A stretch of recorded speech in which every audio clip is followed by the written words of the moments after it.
Pour comprendre les impacts du changement climatique sur le grand cycle de l'eau, il faut déjà décrire son fonctionnement. Le grand cycle de l'eau correspond au mouvement perpétuel de l'eau dans tous ses états, liquide, solide ou gazeux, à l'échelle de la planète. C'est un cycle naturel participant à la répartition de l'eau sur Terre. Les différents phénomènes intervenant dans ce cycle déplacent l'eau entre les différents réservoirs sans que la quantité d'eau totale ne varie. Le petit cycle de l'eau se distingue du grand cycle car il décrit l'influence humaine sur les mouvements naturels des masses d'eau, notamment à travers les activités de captage, de traitement et de réinjection. Cependant, nous nous concentrerons surtout sur le grand cycle de l'eau. Le cycle de l'eau ou cycle hydrologique est un processus naturel essentiel régulant la circulation de l'eau sur Terre. Il commence par l'évaporation de l'eau des océans, des lacs, des rivières et des sols, sous l'action du rayonnement solaire et l'évapotranspiration provenant du couvert végétal. Cette vapeur d'eau rejoint alors l'atmosphère, se refroidit et se condense pour former des nuages. Lorsque les nuages ne sont plus en mesure de stocker davantage d'eau, elles retombent sous forme de précipitations, de la pluie, de la neige ou de la grêle. Une partie de cette eau s'infiltre dans le sol, alimentant alors les nappes souterraines. Une autre partie ruisselle à la surface du sol, entraînant l'eau jusqu'aux rivières, lacs et océans, ce qui initie alors un nouveau cycle. Ce cycle en perpétuel mouvement assure une distribution constante de l'eau sur la planète. En renouvelant les ressources d'eau douce dont les hommes, animaux et plantes dépendent, il joue un rôle fondamental dans le maintien de la vie.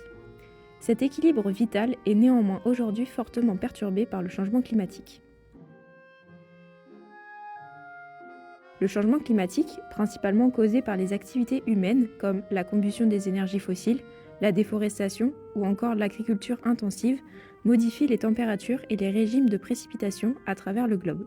Avec l'augmentation des températures, l'évaporation de l'eau en surface des océans et du sol s'intensifie, augmentant alors la quantité d'eau rejoignant l'atmosphère.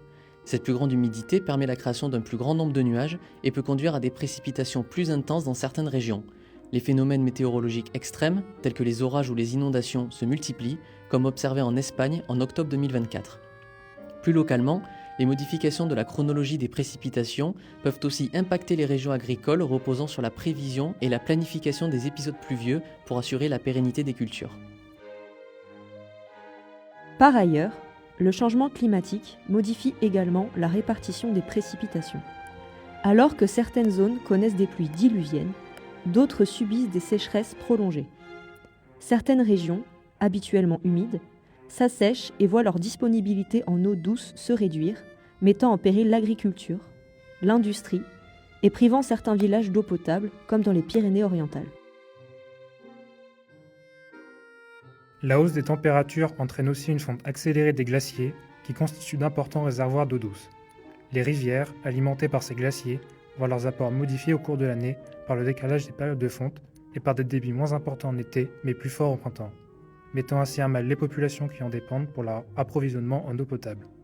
La réduction des calottes glaciaires, comme le glacier Thwaites en Antarctique, contribue aussi à l'élévation du niveau des mers, menaçant ainsi les populations insulaires ou vivant près des côtes. Pour conclure, le cycle de l'eau est un processus fondamental pour la vie sur Terre, mais il est aujourd'hui fortement perturbé par le changement climatique.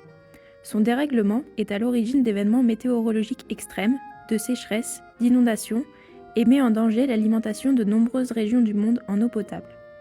La connaissance de son fonctionnement est donc cruciale pour mieux protéger nos ressources en eau et limiter les effets du changement climatique dans le futur.